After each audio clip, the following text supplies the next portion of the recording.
I'm joined by Jim Bailey. We welcome Jim and thanks for speaking with us. I'd just like to take you back to the start. So how did you get started in the sport of full bore target shooting? My father introduced me to the sport. He was a target shooter, so probably back in the late 70s I got involved. Yep. And what sort of level did he get to? He was a state team shooter, shot for New South Wales half a dozen times I think in the matches. Yeah. Yep. And so who were obviously your father influenced your career, who else were the main influences? I guess people I looked up to at the time were people like Tony Moon, just for his competitiveness. He's just a really competitive kind of guy.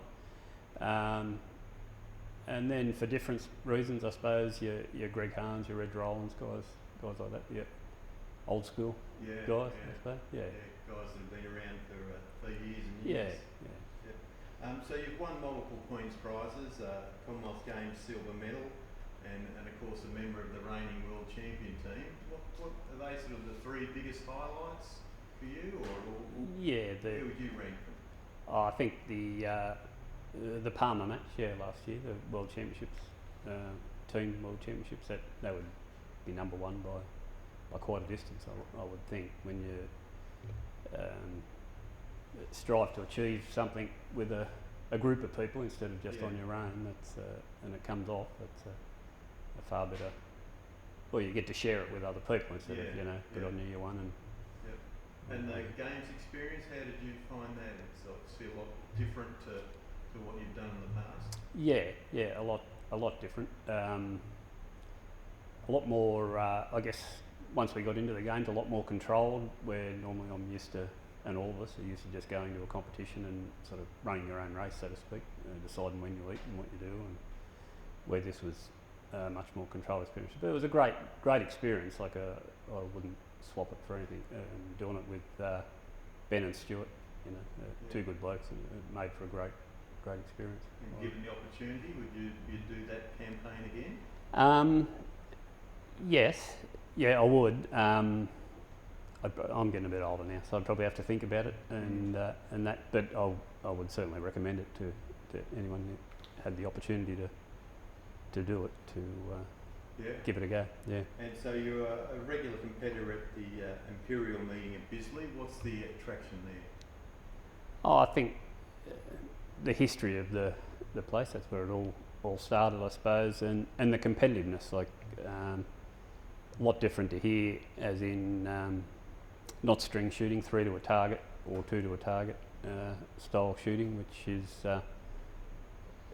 quite difficult. A lot more difficult. You've got to read the wind a lot more than what we do in our discipline here now, where we shoot under elapsed time. There, it's 45 seconds, make your mind up and fire the shot. So, but I enjoy that. I think that's a great way to shoot. We hear stories of guys that go back year after year and cost them thousands of dollars to win one top 100 badge. How have you gone? I'm running at 50%. I've been there 6 times, and I've had 3 Queen's badges and had a win in the St George's and second in the Grand. So I've done okay, but there's also been some years where it's been come home with my tail between my legs. Yeah, edging closer. Yeah. Okay, so Jim, I'd really like to get an idea from you what you think's really important or what you've done to improve your skills to get to where you are today. I like to do a lot of dry fire. That's my thing. That's what makes me feel comfortable when I go to a competition, that I've put the effort in and done the work. And so that's where I put a lot of my effort in, and have done for years and years and years, really. There's a lot of effort in. I probably don't do quite as much now, but what I do is probably a little bit more quality than what it used to be. A lot of quantity years ago, where it might not be, it's not every day. But I believe you've used the SCAT trainer as well a fair bit? Yeah. We do use the SCAT. Not as much as we used to. I think you got to be a little bit careful with the SCAT. You can get wrapped up in trying to shoot a score on it, which is not a good training tool. If you use it as a training tool and just look for certain things, I think it's a fantastic thing. So while we're locked down and couldn't go shooting, we used it a lot. and since we've been back shooting, I haven't pulled it out, Yeah. covered again, done a bit of dry fire and things like that. Yeah. Yeah. So in a normal year, obviously we've experienced anything but a normal year, but how would you prepare for a major event? Sort of how long out would you start that preparation? Well, I tend to plan my year out, so I know which major events, which coins I'm going to be going to for the year. So I'll say for a normal year coming here, I would know in February whether I was coming here. So if I was, once probably the Nationals in June was done, I'd have a bit of a spell, and then get back into a little bit of dry fire. I shoot every Saturday, so I do a lot of live fire shooting anyway. So my preparation includes, a lot of dry fire, 3 or 4 nights a week for up to an hour at a time.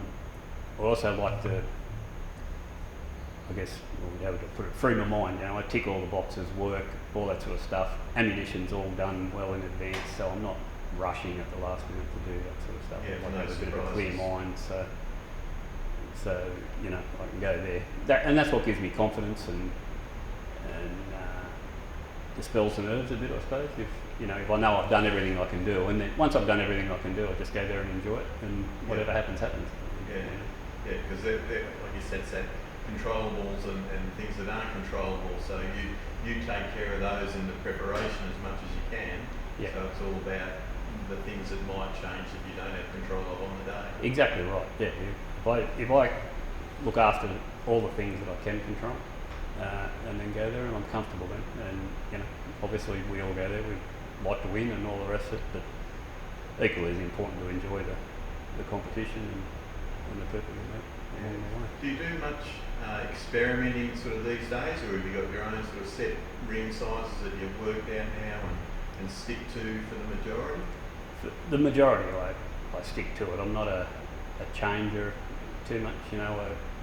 I set something up and get it how I like it, and stick to that. My ring sizes don't really vary too much from place to place or even light conditions. I tend to use the same ring sizes. The rear peep I will play with that a little bit, but that all stays much the same. I put a sling on my rifle I'm using now, and I haven't adjusted it in 10 years. That's where it is. Yeah. I've never moved it. Yeah. Well, Tim, look, thanks very much for taking the time to speak with us today, and we wish you well in the upcoming competitions. Thank you, Mark. Thank you.